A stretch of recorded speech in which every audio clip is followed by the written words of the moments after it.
My name's Adam Monaco and I'm the Financial Controller for Hi-Tech Oils. With our national capacity, we can now service Australian companies nationwide. Of late, we have now expanded into the New Zealand market. Here at Hi-Tech Oils, we receive premium base oils and premium additive packs. Together, with our highly trained staff, we manufacture over 500 premium quality products. Hi-Tech Oils is Australian made and Australian owned.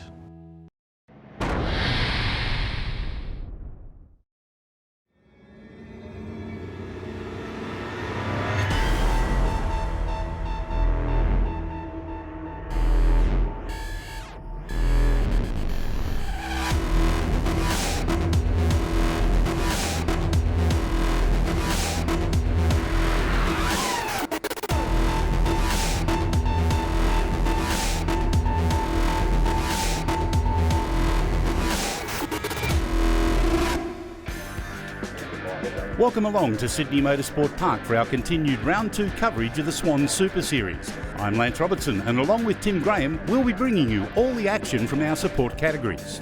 Starting our coverage today is the Shock Treatment 400 Super Sport class, where Max Croker dominated proceedings on his KTM in Round 1. He's part of the new breed coming through to make their mark on the sport, and part of the new breed includes two next-generation riders who have a rich heritage behind them, Shani Pinfold and Keogh Watson.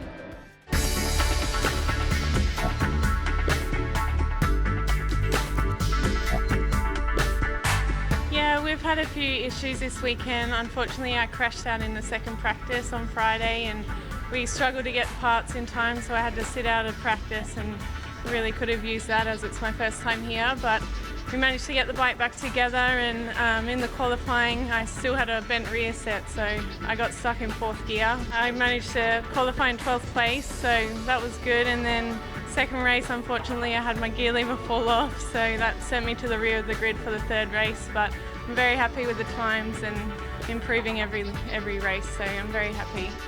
I grew up with just my father, and he was a professional speedway racer, so I grew up at a racetrack most of the time, and being a single parent, we sort of couldn't really afford to race ourselves like as children, and I got the opportunity in late 2014 to get on a dirt bike and have a go at dirt track, and I just fell in love and did as much as I could, and I was approached by Derek Williams and Lumelite Racing the start of 2015, which kicked off my road racing career, so I've been very lucky so far.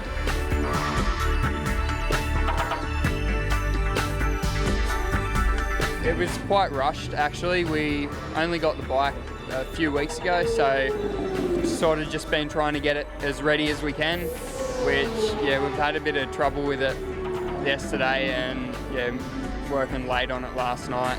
Just basic prep, just getting everything spinning free, like the wheels, and just going over the whole bike pretty much, as well as race glass, and just running the right sort of stuff in it in terms of oils. So I'm hoping to run top 5 with the issues we've had sort of the last 2 days. We'll see, but hopefully top 5. Well, it's great to see both Shani and Keogh taking part in the Shock Treatment 400 Supersport class for this year, but the question that everyone is asking themselves is, can they beat Max Croker aboard his KTM RC390? We're about to find out with race 1 coming your way. Let's have a look at the grid right now. Hunter Ford is your pole man, with Max Croker and Jim Condon on the front row. Yanni Shaw, Keogh Watson and Tom Tapara share the second row. Selen, Edza and Thomas on row 3. Row 4 is Young, Thompson and Shani Pinfold, the first of the female riders. Row 5 is shared by Penman, Smith and Burt, with the last row that we can show you, Chapman, Draper and Julie Clinker, another of the leading ladies on board these pint-sized pocket rockets. Revs build up in preparation for the first of 6 laps in the Shock Treatment 400 Super Sport class for 2017, Round 2. So we're underway there, probably getting the best of the start off the second row of the grid. May well have been Yanni Shaw, but he's not got enough mumbo-jumbo to get up the inside on that BC Performance Kawasaki Ninja 300, and he's settling back there in about third or fourth placing by the looks of it. It seems to be Max Croker, I think, on the KTM that is leading at the moment through bikebiz.com.au for the first of 6 laps. Yeah, great start there by Max Croker on his machine. We have Tom Taparis, but look at Hunter Ford, pole position down the 7th spot in the first turn there, Lance. Shocking start by the Ford racing team there, but we'll know Hunter is coming back up the inside now. I think that was off Dan Thomas coming over the bikehaggle.com drop-off. It looks like he's got the better of Dan Thomas there. Yes, he has. It looks like the Sunset Self-Storage C&M Motorcycles number 43, Keogh Watson, doing what he did well yesterday, up into third placing. He needs to learn to close a couple of those gaps, though, in certain key areas of the circuit if he's going to get any further forward. Oh, that's one of the KTMs out front. Is that our race leader? I think you'll find it was, wasn't it? Is that Max Croker? I'm not quite sure who that is. I can't see. No, there's Max there. Max, Tom Taparis. Like Tom Taparis, yeah, on his KTM has had a mechanical issue there, which has moved, Keogh Watson into our second spot now. Keogh, the man with all of the pressure behind him. Look at that, a quartet of riders want that second placing at the moment, but he's doing a good job on board his KTM. Threading the needle through Matrice Dampers turns 11 and 12, just behind Hunter Ford, or just ahead of Hunter Ford, behind him is what I'm trying to say. Yeah, so Hunter's made a couple of moves there, because now he's sitting in third spot, so he's had a couple of interesting laps. We have Ryan Sellen there as well. Yanni Shaw behind him. Danny Thomas is there as well on his brand new leathers he's got from Oz Motorcycle Leathers, one of his sponsors, so he's trying to get them back onto the TV. But look at Ryan Sellen there, the 3 abreast. Yanni Shaw snaps up the inside. Can he outbrake them down into bikebiz.com.au? He can. On the outside, it's Hunter Ford. On the inside, Yanni Shaw. Ryan Sellen there as well, but at the moment these three are giving the 2 out front a bit of a break there. Max Croker and Keogh Watson on their KTM RCA 390s. You can just imagine his father Ken in the pits down the end of pit lane there, just saying to him, "Come on, keep it down, head down, bum up, concentrate, otherwise you'll do exactly what you've done just there and open the door up and allow Hunter Ford through." Let's have another look at this on replay as they come through Races World. You can see that Yanni Shaw got the inside run. Ryan Sellen was the meat in the sandwich, but the man that initially outbroke them was Yanni Shaw on the 333. But there you can see Hunter Ford had the best line, the best drive out of bikebiz.com.au. Looking back now from Hunter Ford's bike through Races World, turn number 1, you can see how Yanni Shaw momentarily backed off the throttle, then opened it up nice and wide to get that run down the inside of Ryan Sellen, but did not have the line through bikebiz.com. We've seen the KTMs were dominating yesterday, and Yanni Shaw was throwing that little Kawasaki in as well. Different places they're better, because the KTM RC390 Lance is a single cylinder. The Kawasaki Ninja 300 is a twin cylinder, so a little bit better at different parts of the circuit, but it all adds up pretty much the same when they get to the start and finish line. It's all about maintaining the speed through the corners, especially in these. I mean, what you used to do, Dan Thomas, for example, on his old FZ6, he used to ride it like a praying mantis. As you can see there, Keogh Watson coming up the inside of Hunter Ford, and look at the difference it makes there if you get a successful slipstream down the main straight. As I was alluding to there with Dan Thomas, used to have to ride it with arms out, legs out, all sorts of things, and he used to drive as hard as he could into the corner, brake as late as he could. Now it's the reverse of that. You've got to tuck in behind the screen, you've got to maintain that power, brake early and power on early to get corner speed, as opposed to the way he used to ride his FZ6. Yeah, Max Croker out front, a 48.56, fastest lap of the race. But look at this battle now. Looks like Hunter Ford, Yanni Shaw coming through Dunlop Sports Max Turn 4, got the better of Keogh Watson. So Keogh's now been relegated to 4th position on the road. Very close dicing between the 2nd, 3rd and 4th place. Everybody's gone wide there. What was that? Gee, everyone's using a different part of the circuit there we haven't seen before, but that looked like Yanni Shaw might have dragged them all through that turn then. Well, I think Hunter Ford went a little bit wide, then Yanni Shaw went wider, and Keogh just had no option but to follow him. Yeah, but you see, Yanni Shaw just had a big look down the left-hand side of his machine, maybe a gear lever issue or something, but won't speculate, because here comes Hunter Ford coming through turn 9, getting ready to come on the iPone Oils back straight. Here's Yanni Shaw there, Keogh Watson. Let's have a look at a replay as they come over bikehaggle.com.au down into Dunlop Sportsmax. You could see that Yanni Shaw got the better line there on Keogh Watson through the right-hander. On the left-hander, though, he ran a little bit too wide, momentarily losing the front end, using up all of the black stuff, just keeping it inside the yellow lines, and that, in turn, momentarily looked like it balked Keogh Watson as well. But look at these two. Danny Thomas has got ahead of Ryan Sellen. It's a drag race to the line, but then this is battling for, what's his, 5th and 6th at the moment. Sellen shaking his head left and right. I don't know whether that's wind buffeting because he can't get low enough underneath the visor or the screen at the front. Dan Thomas tries the outside line. No place for the faint-hearted, treading only where angels fear to dare. On the outside still, will he outbreak Sellen and get the better of him through bikebiz.com.au? Tries the switchback, can't do it. What a bold manoeuvre, a big effort, showing that he's certainly got a big set of brakes. Well, taking another look at that bold manoeuvre from Ryan Sellen as they come through Races World, it momentarily forced young Dan Thomas a little bit wide. Thomas's determination, though, he was not going to give this chase up or this outbreaking manoeuvre down into bikebiz.com.au without a real effort. Unfortunately, he went too wide and Ryan Sellen ended up getting the better run. On board now, though, back to live action with Max Croker as he contends his final lap here. He has almost an 8-second lead over the rest of the field, down iPone Oils back straight and into Matrice Dampers. But here comes the leader, Max Croker, coming through Matrice Dampers now for the last time to actually... He hasn't been undefeated in round 1, so this is going to be a perfect start to the year for him. Down the main straight he comes, the Swann Insurance main straight to greet the checkered flag. This is his 4th victory in 5 races. Look at that, young Keogh Watson has got up ahead of Hunter Ford. He's going to get the KTM on the 2nd place. 3rd place Hunter Ford and 4th place Yanni Shaw can only sit back and shake his head. Confirmation of the winners there. We have Max Croker, Keogh Watson, Hunter Ford, Yanni Shaw and his Kawasaki, Ryan Sellen, Dan Thomas, Shani Pinfold, a great ride by Shani there to finish 7th outright, Michael Jeffries, Andrew Edzer and Alexander Smith in 10th position. Thank you. Yeah, it was definitely tough out at front, trying to keep consistent laps the whole time, and the bike was feeling great, and thanks to my team and everyone that helped out, it was awesome. Well, after such a dominant performance in race number 1, let's have a look at the highlights of race number 2, and it was condition normal as far as Max Croker was concerned on his KTM as he led the field down through turn 1 Races World for the first time. A good effort there for young Shani Penfold, who got up into about 5th place in the early stages, but it was all about this battle for most of the race. Hunter Ford on board his Ford Brothers Racing entry, and of course Keogh Watson on a bike that he was struggling with throughout the entire weekend.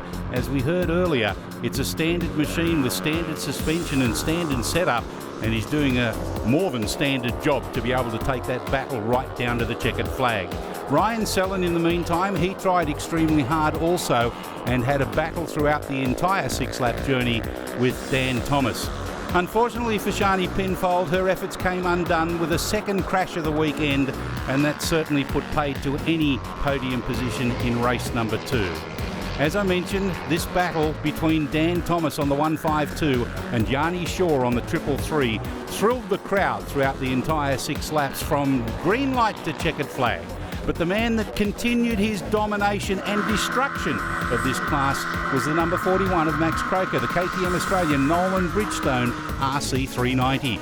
Accordingly, he takes the pole position, shares the front row with Hunter Ford and Keogh Watson for race 3. Shaw, Thomas and Young on the 2nd row. Row 3 is headed by Tom Taparis with Ryan Sellen and Julie Klinker sharing that one. Greg Burt, Richard Draper and James Seeley on the 6th row. Looking back from Hunter Ford, you can see that the determination is there on all riders as the revs build up. Look to the front row for your key protagonist. Who's got the best of the start? Keogh Watson bogged down momentarily there, but he's got the inside run at the moment. But I think you'll find Max Croker swoops across the nose of them both. Hunter Ford back there in third. Yeah, it looks like there Keogh Watson slotted into second spot on his KTM. Hunter Ford relegated to third. Is that Tom Taparis there on his KTM? And they're all grouping up. Oh, Hunter Ford up the inside of Keogh Watson. Keogh Watson's left that door open quite a bit this weekend, Lance, and allowing a lot of the riders to come through. But here comes Max Crocker out front with that right on the tail of him is Hunter Ford and Keogh Watson. In defence of Keogh Watson leaving the door open quite often, they basically have standard suspension. They've still got the original oil fork in the fronts and the original shock in the rear. And during the Hunter Ford's gone high, wide and handsome there over the grass and onto the black ripple strip.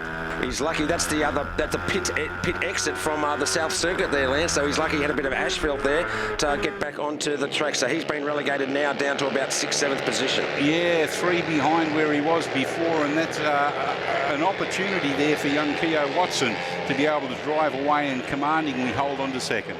Yeah, it seems to be the KTMs have been the bike to have this weekend, Lance, with all the KTMs a little bit better than the Yamahas and Kawasaki's today. Being a single cylinder, getting the drive out of the corners on a technical circuit like Sydney Motorsport Park, one wonders whether the twin cylinders will have the advantage when we go to Queensland Raceway later in the year. Yeah, I think the KTMs will probably be even more dominant there. The point and squirt, you think the only real place that the twin cylinders have the advantage, they can rev more down the end of the Swann Insurance main straight. Yeah, the top end straight factor of 4 really key straights up at Queensland Raceway may be the difference. It may even it out a little bit more, but that's still a couple of months away. Only a few laps away is the checkered flag for this bloke to give him a dominant performance over the weekend. Yeah, so we have 3 KTMs, but here comes Hunter Ford having a big look up the inside. Is that Tom Taparis there? He's got some different fairings on his machine from the last race, so it is Tom Taparis. Watson, Taparis, Ford and Yanni Shaw on the 333. They're battling it out, that quartet, for the 2nd and 3rd placings. Yeah, it looks like Yanni Shaw up the inside there of Taparis. Taparis has lost a bit of ground. Hunter Ford right on the back wheel now of Keogh Watson. He's looking for that 2nd place back. He wants to get on top of the podium. Hunter Ford, another one of the riders, has been a bit up and down this weekend on his R3 Yamaha. Oh, he certainly has been up and down. Have a look at this one as he comes into Sportmax, Dunlop Sportsmax, turn number 5. Just has to sit the machine upright, loses a number of positions. That was the downside. On the upside, at the other end of the circuit, coming through turn number 1, great drive out of Racers World, and managed to get a couple of places back. In turn, that opened up the door for Yanni Shaw on the 333 to also maximise the opportunity. 49.16 by Crocker, 48.4 by Ford. Watson a 150.5, and that's evidenced by the way they're situated on the circuit. Here comes Tom Taparis around the outside. Yanni Shaw up the inside of Keogh Watson, who's now been relegated back to 5th place. Yeah, all these 3 riders battling out for 3rd, 4th and 5th in the 152nd bracket. The 2 in front are 2nd and 2nd and a half in front, so it is all a battle for number 3 step there, with Taparis just having the better of Yanni Shaw and Keogh Watson on his RC390. This 3rd place battle down through Dunlop Sportsmax, turning right firstly, then turning left. The drive up over the top of the hill, very important to maintain corner speeds on these small bore machines. And Yanni Shaw using more than the track there coming through, getting ready to come into Sydney Motorsport Park Ride Days Corporate Hill section of the track. Very wide, but hadn't slowed him down. He's right there still with the back wheel of Tom Taparis. Keogh Watson struggling there. Look at our race leader, Max Crocker, almost out of the saddle, coming around the back of Corporate Hill and into turn 9. Look at this great slow-mo replay of the 4-way battle for 3rd place being headed by Yanni Shaw. And, of course, Keogh Watson involved in that, as well as Ryan Sellen and Tom Taparis. But Hunter Ford, after a little mishap at the start of this race, running off the circuit, coming back with a vengeance. He's right there now. Can he pull out of the slipstream of that 41 KTM machine of Crocker? He's going to have a big look there, using all the slipstream he can. And he gets in front. Hunter Ford leads them through Racers World for the last time. Can he hold the line? Because the inside line there, Max Croker, he knew what he had to do there. Croker did not panic and did a great job. But look at that. Hunter Ford tries to go round the outside, looking for the the switchback through bikebiz.com, maintains the racing line, has the inside edge now as he goes up over the bikehaggle.com.au drop-off. Here he's just got in lead, but look at Crocker. He's having a big look up through Dunlop Sports, Max. It's definitely going down to the wire, this one. Half a lap to go between Ford and Crocker. Nothing separating the front two riders at the moment. Well, Hunter Ford has got at least 2 bike advantage there going up on the hill, the rise that leads up to Sydney Motorsport Park, Ride Days Corporate Hill for the last time. Max Crocker, has his back been broken in terms of the challenge, or will he come back in the third sector here at Sydney Motorsport Park? Yeah, Hunter Ford just pulled up a 1:47.4 there, Lance, to get in front of Crocker. But as they come out of Sydney Motorsport Park Ride Days through Corporate Hill, through the turn 9, onto the iPone Oils, back straight for the last time. The Hunter Ford's using some of the circuit and more some. Absolutely trying very hard down the iPone Oils back straight into Matrice Dampers, turns 10, 11 and 12. Hunter Ford it is that's leading at the moment, but will he across the strike line and grid the checkered flag ahead of the man that has dominated this class all weekend long? Max Crocker behind him. He's building up speed, building momentum. He's trying to draft him. He's following Hunter Ford. He's pulled out. Has he shown his hand too early? He's going to get it. Hunter Ford in second place. Crocker timed his pass to absolute perfection. Now, if you want to learn about slipstreaming, youngsters, the definite example. Tom Taparis ends up breaking the back of Yanni Shaw and Keogh Watson to finish on the final run of the podium. Ryan Young, Dan Thomas, Ryan Sellen, Andrew Edzer and Robert Penman in P10. It doesn't, definitely. We managed to make it a repeat from yesterday, and we had a great battle with Hunter to the line. I thought I may have been able to make a gap on him, but he had great pace and it was a great race. Well, as you can see, after the opening 2 rounds of the Shock Treatment's 400 Super Sport, it is Max Crocker with an almost perfect score of 150 points that heads the field. Keogh Watson, Yanni Shaw, Hunter Ford, Ryan Sellen, and rounding up your top 6 is Dan Thomas. Next time the 400 Super Sport will resume their on-track battles will be at the Queensland Raceway in mid-July. But after the break, we'll bring you all the action of the Pro Twins, Naked Bikes and Super Twin 700s.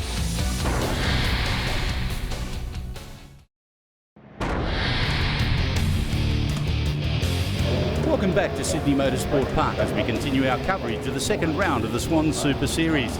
The next category hitting the tarmac is the Pro Twins, Naked Bikes and Super Twin 700s, brought to you by Racers World, who are the only Australian licensing and permitting motorsport body that does both 2 and 4 wheels and is the licensing body for the Swann Super Series.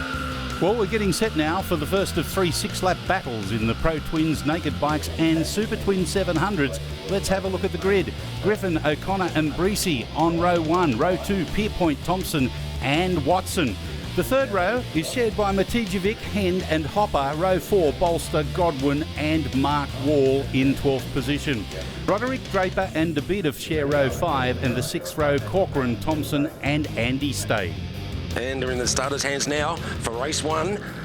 The Racers World Pro Twins, Naked Bikes and Super Twin 700s. Brought to us by Racers World. Looking forward to it. A fairly even start, but I think you'll find the best of them may well have been Adrian Pierpoint there, on board machine number 4, but he gets bustled out of the road in turn number 1 for the first of 6 laps. Yeah, it looked like a Ben O'Connor on the little 675 Triumph there in the Pro Twins class. Had a good start as well, but the bigger bikes coming through the field as they get the power to the ground. But it looks like at the moment, it looks like Aaron Breeze out in front on his RSV4 Aprilia. Yeah, he's done a great job on the number 58, the Breeze Racing Controls entry, the RSV4 Aprilia. Everybody streaming through turn number 2, the bikebiz.com.au left-hand hairpin through the right-hander that leads them up over the bikehaggle.com.au drop-off and down into a series of right and left-hand corners known as Dunlop Sportsmax. Looks like it's Grant Barrett Thompson has taken the lead now from Heath Griffin with Ben O'Connor, so a few are chopping and changing already through this class of racing, Lance. And coming up the inside, looks like Keith Griffin. He asserts his authority in no uncertain terms through the Sydney Motorsport Park Ride Days Corporate Hill turn number 6. and the run around the backside of Corporate Hill, heading down into the slowest right-hander here at Sydney Motorsport Park on the Gardner race circuit that we're contesting this weekend.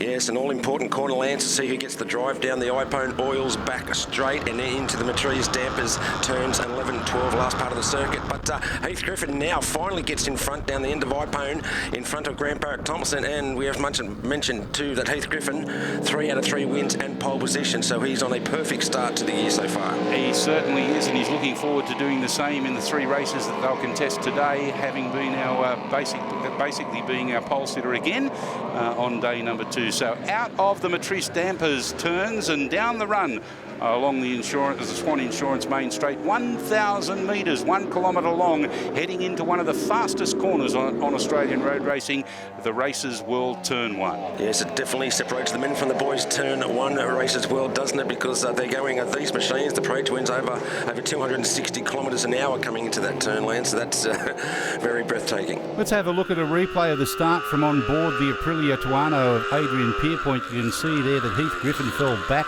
in the pack early in the stages, unlike Grant Barrett-Thompson, who with a lightning start ended up with the hole shot, and that put the pressure well and truly on Heath Griffin. But by the end of the iPone oils back straight on lap number 1, he again asserted his authority and continued that domination through the Matrice dampers turns 11 and 12. Back to live action now, looking at this 4th place battle between Adrian Pierpoint and Aaron Breesy, heading out of Sydney Motorsport Park ride days. Very tricky part of the circuit, coming into the big left-hander down into turn 9, getting ready for the iPone oils back straight. We saw a few issues in this corner last year, but look at Adrian Pierpoint now up the inside of Aaron Breeze, but Breeze having nothing of it, but no, Pierpoint maintains his line for the drag race down the iPone oils back straight. Yes, Pierpoint very dominant through there, forced the issue very much so, and is now capitalising on that by opening up a few more bike lengths advantage, heading into Matrice dampers turns. I saw number 85 just behind Breezy there, Brendan Watson, who's one of the riders that's making a return after a long layoff. 5.5 years since he's actually ridden a motorcycle on a racetrack there for Brendan Watson, but sitting second in the Formula 1 naked bikes at the moment. Yet again, Heath Griffin puts in another scintillating time, a 1:36.308 on his second flying lap. So that is 1.3 seconds quicker than anybody else on the circuit, land. So it's all his to lose at the moment, isn't it? It certainly is, as he threads the needle out of bikebiz.com.au for the run over bikehaggle.com.au drop-off. Yeah, getting ready to go into Sports Max turn 4. There looks like Ben O'Connor on that smaller 675 Triumph, still maintaining a good 3rd place. Let's have a look at a replay of the pass that Adrian Pierpoint managed to put on Aaron Breesy as they headed around the back of Corporate Hill. Breesy having to sit that bike upright a little bit earlier than he would have liked, and that opened up the door of opportunity for Adrian Pierpoint to progress up into 4th place. So on the final lap, our race leader heading around through the back of the Sydney Motorsport Park Ride Days Corporate Hill and into turn number 9. The slowest corner on the circuit, as far as right-handers are concerned. It opens up to the iPone oils back straight and down into Matrice dampers, the 2 left-handers, which is almost a triple apex corner. It is a triple apex corner when you actually, it doesn't look it on the TV, but when you actually ride around the circuit, Lance, it's a very tricky corner, and it all depends on how fast you get to the end of the Swann Insurance main straight. Which our race leader is negotiating now, heading down to greet the checkered flag. Our first winner of the 2nd round of the Swann Super Series, race number 1 for the Races World FX Pro Twins Naked Bikes and Super Twins, and Heath Griffin takes it out in a relative canter. 2nd place goes to Ben O'Connor, who overcome the challenges of Grant Barrett-Thompson. Adrian Pierpoint finished a creditable 4th placing with Adam Breesy, followed through then by Brendan Watson on the Yamaha, the first of the Japanese entered machines. Alex Matijevic in 7th place, Adam Hend, followed by Stephen Hopper, and Ian Godwin rounding up the front page in 10th place. Good. The track feels a bit grippier this morning than what it did yesterday afternoon, but that might be new rubber on as well. I was pretty happy with my first 3 or 4 laps. I got a terrible start, and Grant hosed me off the start and led most of the first lap. But then I managed to put in a few good lap times when I got past him and pulled a bit of a gap. Here's how they'll start in the next of the Races World Pro Twins Naked Bikes and Super Twins 700 races. Griffin, O'Connor and Barrett-Thompson on row 1. Pierpoint, Breesy and Watson share the second row of the grid, whilst on row number 3 it's headed by Matejevic, Hend and Hopper, with Godwin, Wall and Bolster on the 4th row. Row 5 sees Ben de Beedif, Richard Draper and Kevin Corcoran, with our 6th row Broderick Thompson and Andy Stagg. On board with Grant Barrett-Thompson now on the exclusive glass entry as we take a look at the start. Underway, and a good start there from Heath Griffin. An equally good start from Adam Breesy as well. Griffin then faltered a little bit by the looks of it. Adrian Pierpoint's up there in the mix as well in 4th place as they go through Races World for the first time. Yeah, it looks like Grant Barrett-Thompson's already got a great start there, but once again, Heath Griffin, he's gone a bit wide, Heath, this time, which lets Barrett-Thompson up the inside. Can't quite do it. No, it looks like Heath Griffin trying to keep his perfect score for round 1 and round 2 in place there, Lance. And look at who's looming up larger than life in the background. Adrian Pierpoint, the leading naked bike runner on his beloved Aprilia Tuono. And right behind him is the second of the naked bike riders, Brendan Watson, making a return. So he's come to grips very, very quickly with the big FZ1 naked bike, and that is the ex-Lockie Thomas FZ1 racing bike. Well, the Races World FX Pro Twins naked bikes and Super Twins 700, they are the new inclusion. So there are 7 different races within the one race, Tim. The Formula 1, 2 and 3 in the Pro Twins, the Formula 1, 2 and 3 in the naked bikes, and the Super Twins 700. We see that the leading one there at the moment is that little yellow SV. That is, who was it? That was, I can't remember his name, but Broderick, was it? No, but anyway, it is Heath Griffin out in front at the moment from Barrett Thompson there, Ben O'Connor on his 675, Adrian Pierpoint, Brendan Watson, Aaron Breeze is there as well. Yeah, the man that you're thinking of, I think you'll find is Bolster on the number 22. Yep, that is him. And number 22, the yellow SV650, and undefeated in this class yesterday. Yeah, he is the leading Pro or Super Twins 700 rider, as you were mentioning.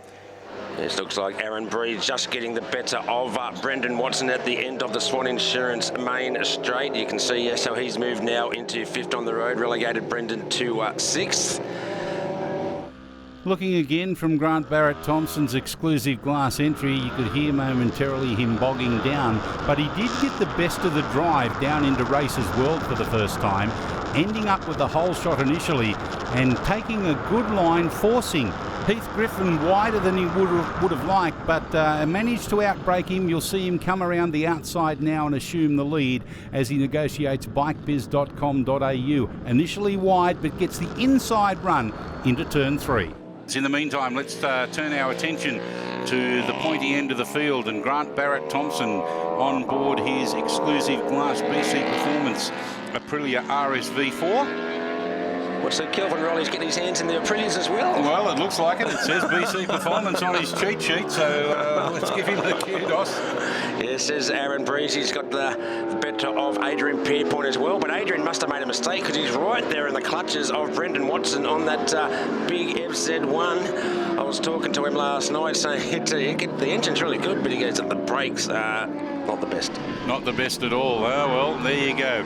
So our race leader has already successfully negotiated bikebiz.com.au and is in the clutches of the bikehaggle.com.au drop-off, threading through Dunlop Sportsmax, the right and left-hander that leads up over the hill into Sydney Motorsport Park Ride Days Corporate Hill. Yeah, it looks like O'Connor's dropped the draft there of Barrett-Thompson as well, so Barrett-Thompson's got a little bit of a gap now from Ben. The pressure's off just that little bit, but now the lead out in front from Heath Griffin to second place Barrett-Thompson, both in the Formula 1 class, is up to 6 seconds.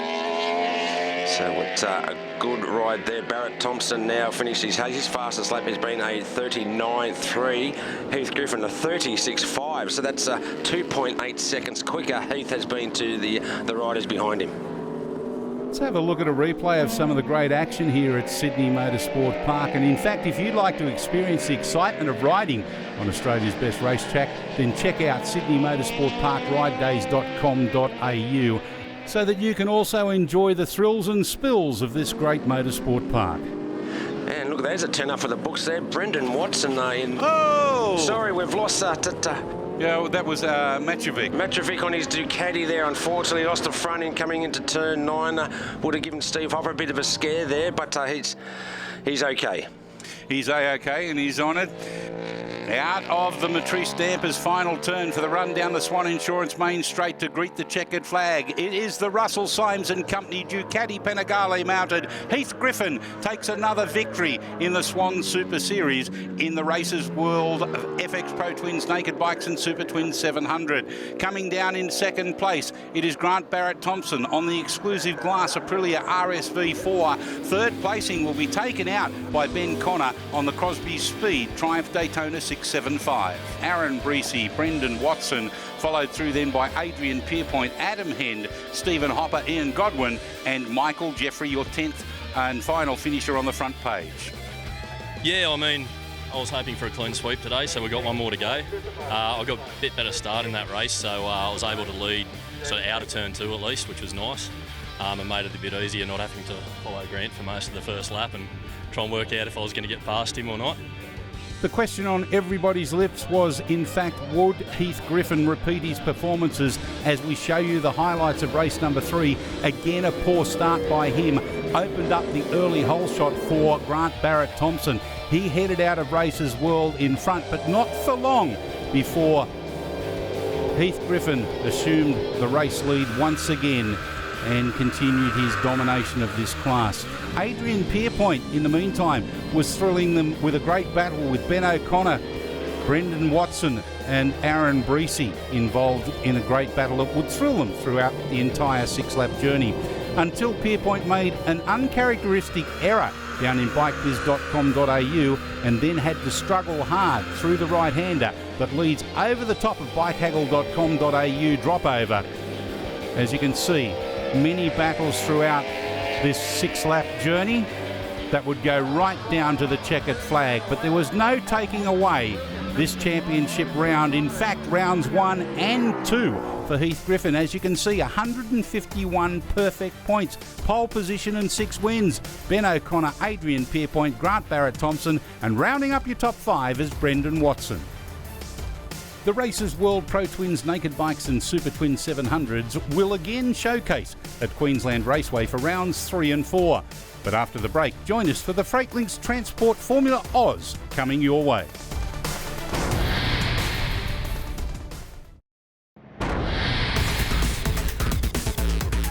Welcome back to Sydney Motorsport Park for round 2 of the Swann Super Series. Coming your way right now is the Freightlinks Transport Formula Oz B, C and D grade races. Now, Richard Zajar and Carlos Rendon shared the honours in round 1. Will this trend continue in round 2? Let's find out with race 1 about to get underway. Here's the grid. Your pole sitter is Richard Zajar. Alongside of him is Dane Purcell and Brett Kitchen on row 1. David Birch, Harry Boyajian and Carlos Rendon share the second row of the grid. Whilst on row 3, it's Jean Gabriel Lane, Andy Fisher and Michael Witchard. Row 4, Nick Marsh, Mark Wolford and Mark Nassif. Next row is Callum Barker, Will Stewart and Mark Badgery join them.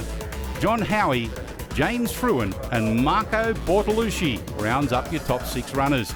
On board with Harry Boyajian and the Kawasaki ZX-10R.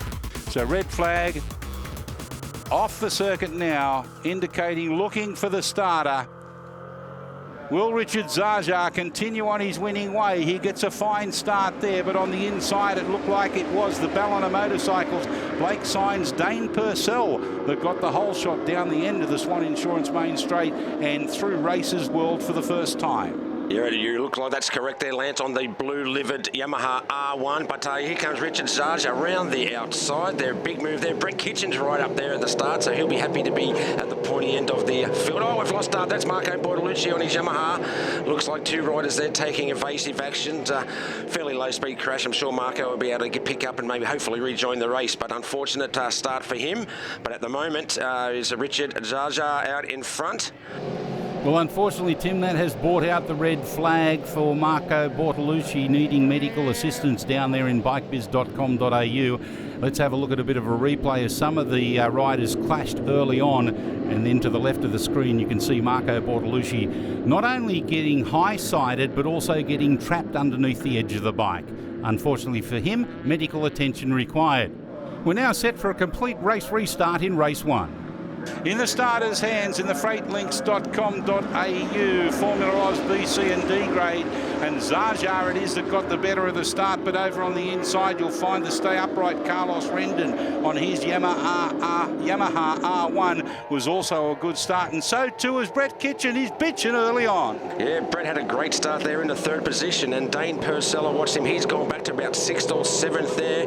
A couple of riders, Kitchen's gone into 2nd spot now, so he's not mucking around early, but Dane Purcell, now he's moved up a few spots, so he's in about 6th spot at the moment from the back of the grid, and not getting the start that he got in the first part of this race. But it is the Canberra Motorcycles Honda CBR 1000 RR of Richard Zaja in his comeback race meeting after a hiatus of being absent from racing over 2016, and he's very encouraged by his performances so far this weekend. Former champion in the class, he's shown lost none of that speed that even though we haven't seen him for a year or two, he's straight back on the pace there. A bit more challenging now with Carlos Rendon, who finished round 1 yesterday off on a great foot. But Brett Kitchen, we're always waiting for Brett to win one of these races, and he looks like he's up the pointy end, so it may be the day.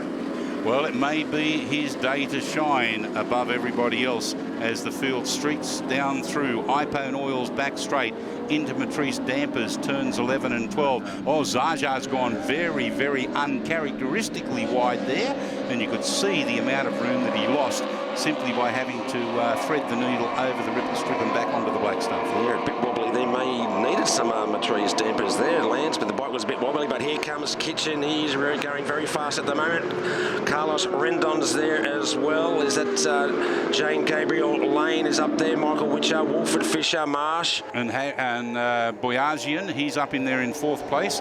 So it's Zaja, Kitchen, Rendon, Boyagian, Lane, Purcell, Witchard, Wolford, Fisher, Marshall, Nassif, and rounding up the top dozen is Badgery.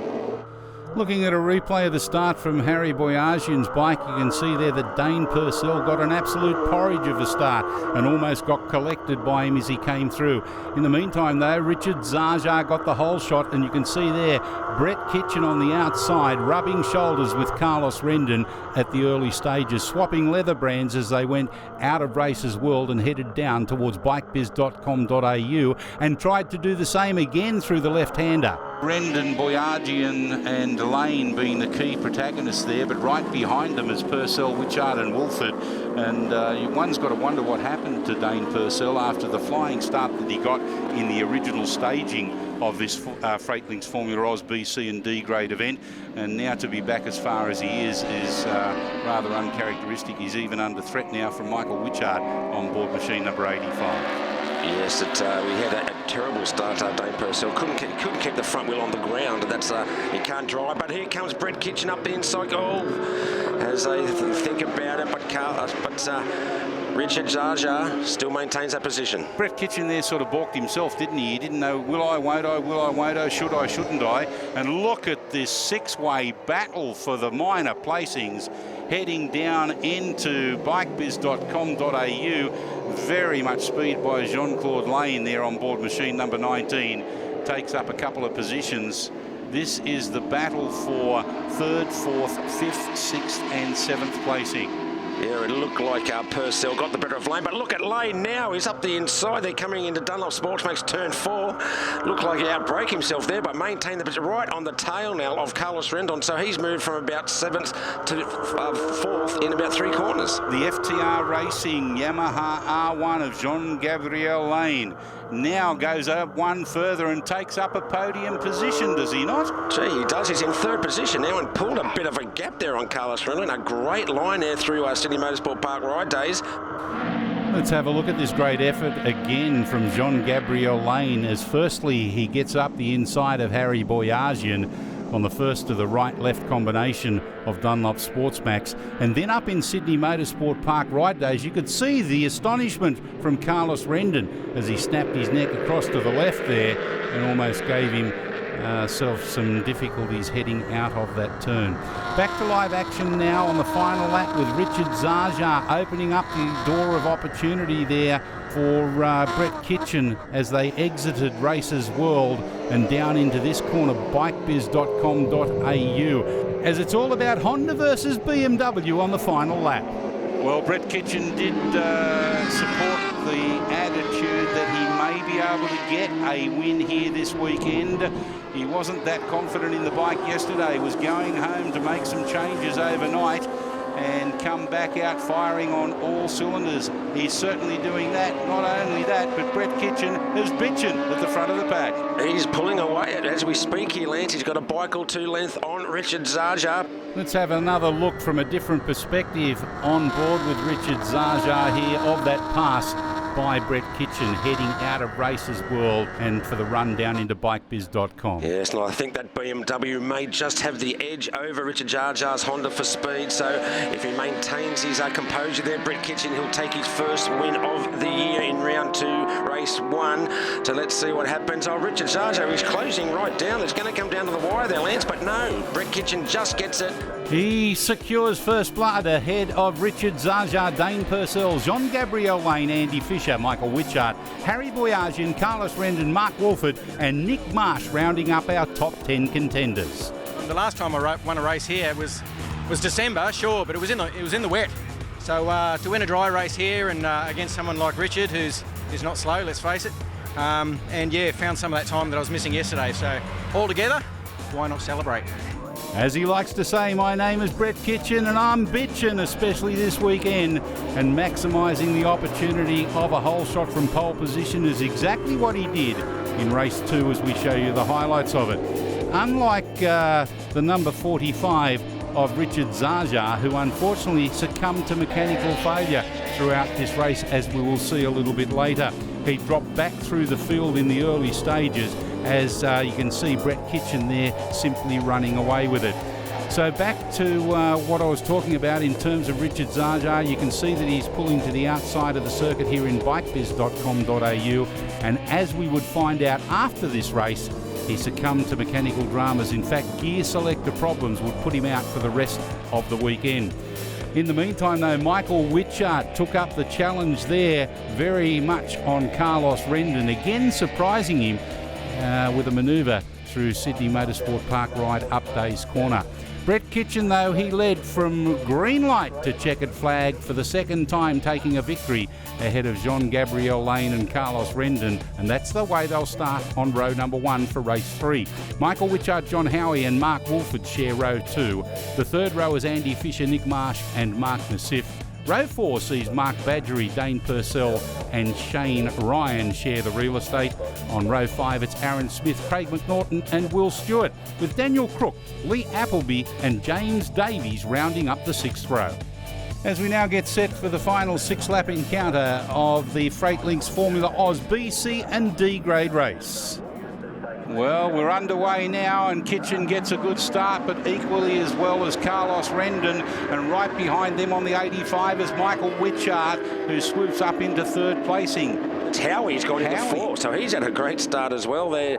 Howie on his number 37 machine, that sitting in 4th position, but at the moment it is Rendon, Kitchen, is that Witchart, and then Howie. Rendon's gone wide, gone wide, almost cuts the nose off of Kitchen there on the stay upright Yamaha. He was almost down. Yes, and a very close going through Bike Biz into the bikehaggle.com.au drop off there for the first timer. I think Brett Kitchen may be a little bit too keen to get out in front as he has in the first couple of races there. Well, Carlos Rendon was the one that sort of chopped across the top there. He went a little bit too wide and then cut back in front of Kitchen. I think it was all kudos to Kitchen for backing off. Yes, but at the moment it is Rendon out in front, Kitchen there in 2nd spot, and as you mentioned there, number 19, John Gabriel Lane, who's had such a good day so far. Michael Witchart's up in the fray there in 3rd place on board machine number 85, the cutting edge paint shop Kawasaki ZX-10R. Yes, as they get ready to go down through turn 9 onto the iPone oils back straight there. I did see Dane Purcell, who's started from the rear of the grid. He's moved further up, so he's had a good ride. Here comes Carlos Rendon coming around Matrice Dampers. Brett Kitchen has closed right up there. Witchart's pulled a little bit away from Howard, Wolford and Fisher at the moment. Threading the needle through Matrice Dampers and down the Swann Insurance main straight. Carlos Rendon on board machine 36. The stay upright Yamaha R1 leads the field at the end of lap number 1 through Races World turn number 1. Yeah, so it is Purcell. I did see him coming through the field. He's moved up into 6th position now and just behind Wolford. Howie, Witchard still maintaining that podium position in 3rd. You can see Nassif coming through here on his Kawasaki. Someone going very wide there. But that was the rider number. That was the rider number 17 or 77. That was Badgery. Well, it was a little bit of a different start. As we have a look at a replay here, you could see that Carlos Rendon launched himself well. Michael Witchart bucking around like a bucking bronco. And, of course, our race 1 and 2 victor in terms of Brett Kitchen trying very hard. And that's the way they went through Races World and headed down for the start of lap 1. Yes, it's very unsettling for Carlos Rondon there, but Lisa, Brett Kitchen might get something in his mind that Carlos's front tyre might be going a little bit on the south side there. So here he comes now down the iPone Oils back straight. Can he get up the inside? He's definitely going to have a look down into Races World at the end of the Swann Insurance main straight next time around. Yeah, the BMW seems to have the top end speed in a long distance like we're about to see down the Swann Insurance main straight, but just can't seem to get the power out of the corners that Carlos Rendon's Yamaha R1 has. Different configuration engines. They're both 4-cylinder inline lands, but the cross-plane crank of the there, as you said, there straight into the Brett Kitchen at the top end. So Brett Kitchen now into 1st place on the road, and he has just done a 38.5, a 38.7 for Rendon, but a 37.4 for Purcell to get the fastest lap of the race, sitting in 4th place. Doing a good job as Dane Purcell, going too wide there. Brett leaning on each other then. The Brett Kitchen gone very wide. Rendon saw the chance to get up the inside, but Brett Kitchen said, no, I'm maintaining that, and he's still holding on to it as they go over bikehaggle.com.au. What an immense amount of respect and consideration given to both riders there. Neither wanted to back off, neither wanted the other one in front, but both of them still wanted to stay upright. Yes, both of them. Was it discretion in front of Valour there, Lance? Yeah, discretion in front of Valour. And I tell you what, Carlos Rendon is under pressure here. If he's not careful, he may relinquish 2nd and 3rd place. Yes, you can see the tyre issue. He's having a couple of laps through that turn 3 into the bikehaggle.com.au drop-off area, and maybe he's feeling that front tyre is it's gone past its best end. But here comes Purcell. He has been the fastest. Look at that, the fastest sector time of the race so far. My money's on the fact that once Purcell opens up the door on the inside or whatever of Carlos Rendon, that following suit will be Witchard, and unfortunately Rendon will be relegated back to 4th place. After being winning at the start of the race. Here comes Purcell. He can't quite do it. Oh, he's looking for every which way but loose to get around Carlos Rendon. There is only 2 corners left to go down the iPone Oils back straight into the Matrice Dampers turns 11 and 12, both on Yamaha. He's almost identical machines here. He might be lucky enough to hold on to it. He may get 3rd place, but I don't think he's going to get 2nd. Yeah, even Witchard could get the better of both these Yamahas here in the C-Stream. But here comes Brett Kitchen. Brett Kitchen, 3 out of 3. What a great day for the Formula Rise competitor. But here he comes. Is Carlos Rendon going to hold on? I think he has just held on there, Lance. Dane Purcell making it 2 on the podium for the Yamaha mark. Michael Witchard, unfortunately, just falling short in 4th place with Mark Nassif in 5th. Andy Fisher, Mark Wolford, John Howie, Mark Badgery and Shane Ryan rounding up your top 10.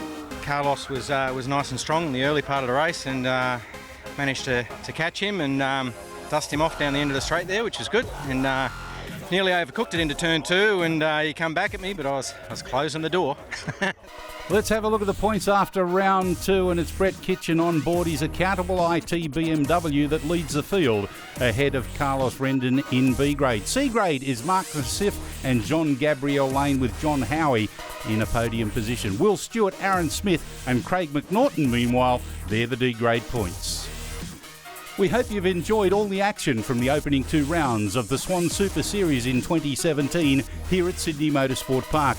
The next time we go racing is in mid-July at Queensland Raceway for rounds 3 and 4. We look forward to your company then.